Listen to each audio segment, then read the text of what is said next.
Mais de 1.000 estão mortos, o número de vítimas está aumentando, milhares estão feridos e mais de 50 mil continuam desaparecidos. Este é o destino trágico que se abateu sobre a Venezuela após ser atingida por 2 fortes terremotos, em um momento em que quase todos os seus cidadãos estavam dentro de suas casas. Este desastre é agora considerado um dos terremotos mais devastadores a atingir o país em mais de um século. Por isso, neste vídeo, vamos discutir como o terremoto mortal começou, por que causou uma destruição tão generalizada, o que as vítimas vivenciaram no exato momento do tremor e como milhares de socorristas continuam lutando para encontrar pessoas que ainda possam estar vivas sob os escombros. Mr. Good Vibes, yeah. No dia 24 de junho deste ano, muitos venezuelanos estavam ocupados comemorando um feriado nacional. Como a maioria dos escritórios e escolas estava fechada, mais pessoas do que o habitual estavam dentro de suas casas, apartamentos, hotéis e estabelecimentos naquele momento. E outros estavam ocupados assistindo à Copa do Mundo da FIFA em suas casas. Mas por volta das 6h04 da tarde, o dia mudou repentinamente para milhões de moradores do país. Um terremoto de magnitude 7.2 atingiu a parte norte da Venezuela. De acordo com sismólogos do Serviço Geológico dos Estados Unidos, ou USGS, o epicentro do terremoto foi localizado a cerca de 23 quilômetros a sudeste da cidade de Yumari, no estado de Yaracuy, e perto da cidade de Morón, no estado de Carabobo. O tremor foi registrado a uma profundidade de mais de 20 quilômetros no subsolo. Em apenas alguns segundos, alguns prédios antigos começaram a desabar, rachaduras surgiram em apartamentos e casas, e os moradores correram para fora para se salvarem. In some areas, walls and ceilings have already collapsed, leaving others trapped inside elevators and basement parking areas. Mas enquanto muitos pensavam que a pior parte do desastre já tinha passado, um tremor mais forte e destrutivo aconteceu. Apenas 38 segundos depois, exatamente às 6h05 da tarde, um segundo terremoto com magnitude de 7.5 atingiu quase a mesma área. Foi mais raso, com uma profundidade estimada de apenas cerca de 10 quilômetros abaixo do solo. Por causa disso, o tremor na superfície foi ainda mais intenso. Os prédios que sobreviveram ao primeiro terremoto balançaram ainda mais, enquanto algumas das estruturas que já estavam danificadas desabaram completamente. Muitas das pessoas que tinham acabado de começar a correr para fora de suas casas e escritórios entraram em pânico novamente quando sentiram o segundo tremor, que os especialistas dizem ser um dos terremotos mais fortes a atingir a Venezuela em sua história. Os especialistas chamaram esse evento de um duplo sismo, uma ocorrência rara em que 2 terremotos fortes de magnitude quase igual acontecem na mesma área em um período de tempo muito curto. Segundo os especialistas, é provável que o primeiro terremoto tenha desencadeado o movimento de outra parte do sistema de falhas, o que fez com que o segundo tremor acontecesse imediatamente. A Venezuela está localizada no limite da placa do Caribe e da placa sul-americana. Essas 2 placas tectônicas vêm deslizando uma pela outra há milhões de anos. Com o tempo, forças enormes se acumulam entre elas até que se liberam de repente, causando um terremoto poderoso. De acordo com o USGS, o segundo terremoto, com magnitude de 7.5, trouxe maior força e causou mais danos. Em Caracas, a capital da Venezuela e lar de mais de 3 milhões de moradores, uma cena intensa de medo e confusão começou no exato momento em que o segundo terremoto atingiu. Nos prédios de apartamentos de alto padrão, os sons altos de concreto rachando podiam ser ouvidos enquanto as janelas se estilhaçavam uma após a outra. Alguns moradores que conseguiram correr para fora após o primeiro terremoto foram forçados a se agachar no chão ou a se agarrar a postes enquanto os arredores tremiam violentamente mais uma vez. Em alguns prédios, as escadas desabaram enquanto as pessoas ainda corriam para baixo, fazendo com que muitas caíssem e outras fossem soterradas. Em um complexo residencial no distrito de Chacal, uma parte do prédio desabou completamente apenas alguns segundos após o segundo tremor. De acordo com sobreviventes, algumas pessoas pularam dos andares mais baixos para escapar, enquanto outras continuaram presas dentro de seus apartamentos porque as portas emperraram e não podiam mais ser abertas. Devido à torção da estrutura, em Los Palos Grandes, uma família estava assistindo a uma partida da Copa do Mundo da FIFA quando a televisão começou a tremer e objetos começaram a cair das prateleiras. Enquanto desciam as escadas, eles relataram ter ouvido um forte desabamento do prédio vizinho, seguido por uma nuvem espessa de poeira que rapidamente envolveu a rua inteira. Infelizmente, um dos membros da família ficou preso dentro de casa e eles esperam que ele ainda esteja vivo e apenas preso sob os escombros. Nos escritórios que ainda estavam abertos naquele momento, muitos funcionários se protegeram debaixo de suas mesas, enquanto outros correram para fora levando apenas seus celulares e carteiras. Uma mulher disse à mídia local que, enquanto estava no segundo andar do escritório, viu parte do teto ceder e as luzes do corredor caírem. As instalações de transporte também não foram poupadas. No aeroporto internacional Simão Bolívar, os passageiros gritaram e correram para sair quando painéis e partes do teto do terminal começaram a cair. Alguns passageiros se esconderam debaixo dos assentos enquanto esperavam o tremor diminuir. Nos estacionamentos subterrâneos de alguns condomínios, alguns motoristas ficaram presos depois que a energia acabou e os portões automáticos pararam de funcionar. Alguns tiveram que quebrar as janelas das saídas de emergência para sair enquanto o tremor diminuía gradualmente. Então, em diferentes partes da cidade, podiam ser ouvidos o choro de crianças, os gritos de pessoas pedindo ajuda e as buzinas de veículos deixados no meio da estrada. Em apenas alguns minutos, muitos parques, quadras de basquete e lotes vagos se transformaram em centros de evacuação, pois milhares de moradores decidiram não voltar para suas casas. Enquanto os moradores em Caracas continuam a evacuar, a verdadeira extensão dos danos em outras partes da Venezuela está sendo revelada gradualmente.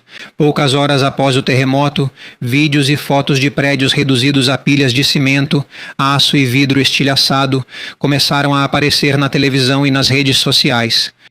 A região de La Guaira foi a mais atingida, uma cidade importante na costa do Mar do Caribe, localizada ao norte de Caracas. É aqui que se localizam muitos hotéis, complexos de apartamentos, escritórios e as casas de milhares de famílias. Segundo as autoridades, dezenas de prédios sofreram danos graves, enquanto alguns desabaram completamente. Uma das cenas mais aterrorizantes foi o desabamento do Edwards Hotel Boutique de 10 andares. Com base em vídeos confirmados por jornalistas, apenas a entrada do prédio ficou de pé, enquanto o restante desabou completamente e se transformou em uma montanha de concreto. Há temores de que muitos hóspedes e funcionários ainda estivessem dentro do prédio quando o desastre aconteceu. Na cidade de Tucacas, a mais de 250 quilômetros da capital, Caracas, outro hotel de vários andares desabou completamente. Em El Junquito, a oeste da capital, um vídeo capturou um prédio cujos pilares cediam lentamente antes de desabar completamente na frente de pessoas que gritavam e fugiam. Não apenas hotéis, mas muitos prédios de apartamentos e complexos residenciais foram afetados. Em La Guaira, muitos deles sofreram danos irreparáveis. Algumas famílias que sobreviveram foram forçadas a passar a noite em parques, à beira da estrada e em espaços abertos porque temiam que suas casas pudessem desabar a qualquer momento. No total, estima-se que mais de 250 grandes edifícios, incluindo hotéis, escritórios, hospitais, condomínios e prédios públicos, foram danificados ou completamente destruídos em várias partes da Venezuela. Pelo menos 8 hospitais sofreram danos estruturais, forçando a transferência de muitos pacientes para tendas médicas temporárias e hospitais de campanha. A principal infraestrutura do país também foi severamente afetada. Devido aos danos sofridos pelo Aeroporto Internacional Simão Bolívar, o aeroporto foi temporariamente fechado e todos os voos comerciais foram cancelados. As operações de metrô e trem também foram suspensas enquanto os engenheiros avaliavam a segurança dos trilhos, pontes e estações. Enquanto isso, os cortes de energia e de comunicação se espalharam ainda mais. Muitas partes de Caracas e La Guaira perderam o sinal de internet e de celular. Por causa disso, milhares de famílias não conseguiram mandar notícias imediatamente para seus entes queridos, fazendo com que os relatos de pessoas desaparecidas aumentassem rapidamente. À meia-noite de 24 de junho, os socorristas começaram a ouvir gritos e batidas vindos de debaixo de alguns dos prédios desabados. Uma idosa em La Guaira disse a um jornalista que ainda conseguia ouvir a voz de seu neto vinda de debaixo dos escombros. Mas eles não tinham equipamentos suficientes para remover os grandes blocos de concreto, de acordo com um morador que estava ajudando na busca por sobreviventes. A maioria das pessoas estava usando pás, martelos e as próprias mãos para cavar, porque faltava maquinário pesado na área. Mas enquanto a busca desesperada por sobreviventes continuava, a primeira contagem oficial de mortos, feridos e desaparecidos começou a chegar. E os números que estavam sendo divulgados gradualmente pelas autoridades eram ainda mais alarmantes. Por volta das 3 horas da manhã de 25 de junho, quase 9 horas após os 2 fortes terremotos, o governo venezuelano começou a divulgar a primeira contagem oficial das vítimas. A princípio, apenas 32 pessoas foram confirmadas mortas e mais de 700 ficaram feridas. Mas até as autoridades admitiram que esses números eram apenas temporários, porque havia muitas áreas que os socorristas ainda não tinham alcançado. Com o nascer do sol no dia seguinte, a extensão dos danos ficou mais evidente vista do ar. Em algumas partes de La Guaira, havia quarteirões onde 2 ou 3 prédios desapareceram completamente de onde antes ficavam.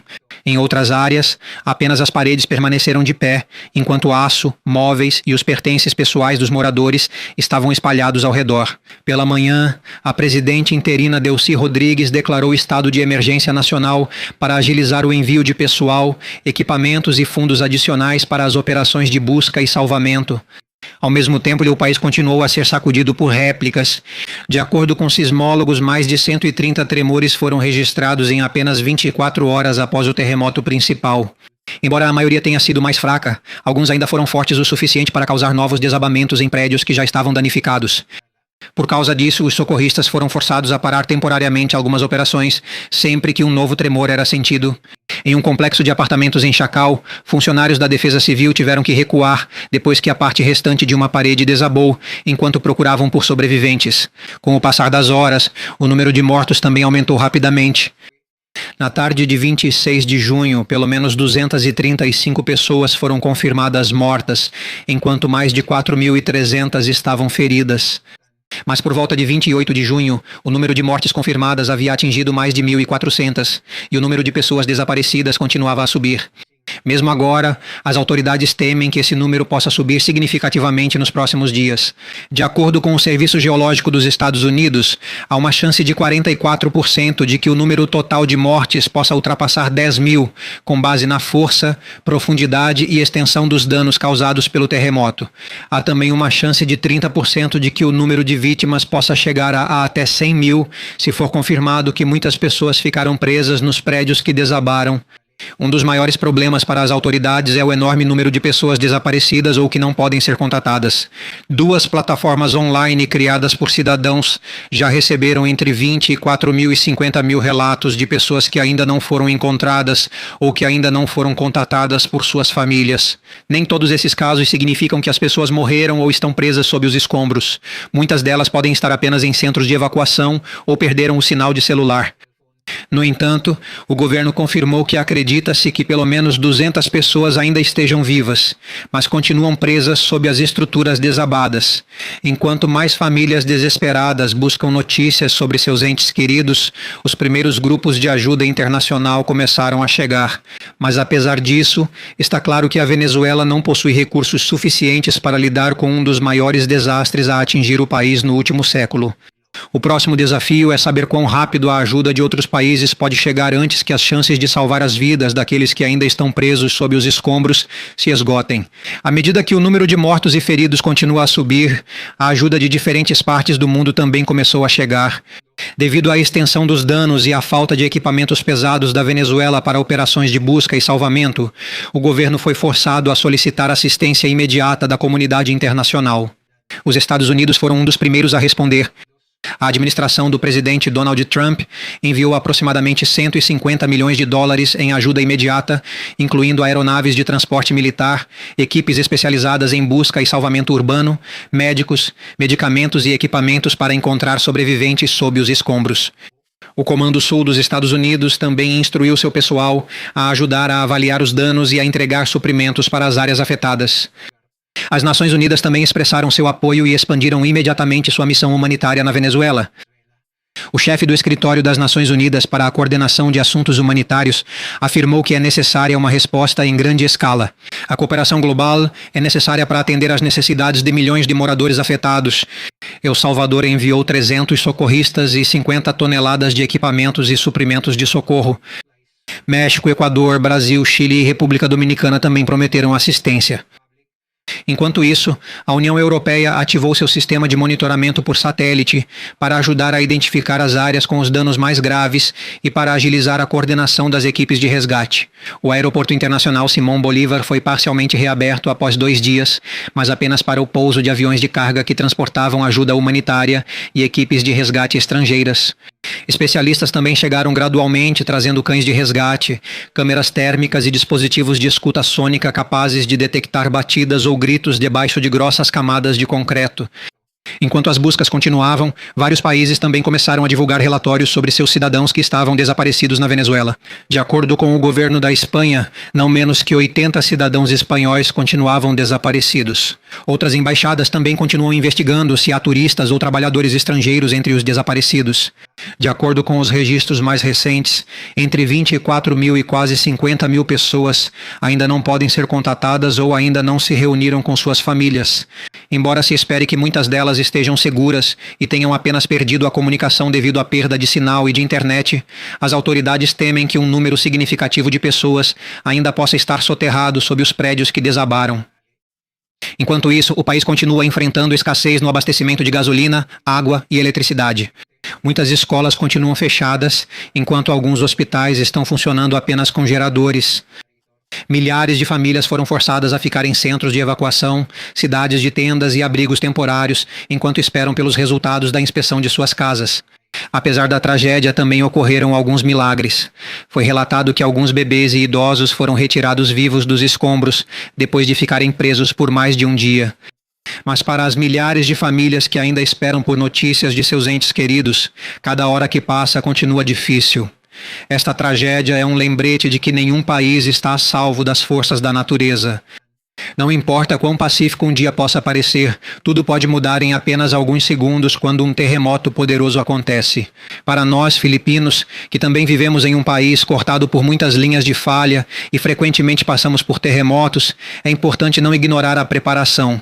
Conheça a parte mais segura da sua casa, discuta o plano de evacuação com sua família e reserve suprimentos de emergência, porque quando o chão começa a tremer, muitas vezes não resta tempo para se preparar. E a única coisa em que você pode confiar para sobreviver à morte certa é a preparação que fez antes do desastre acontecer.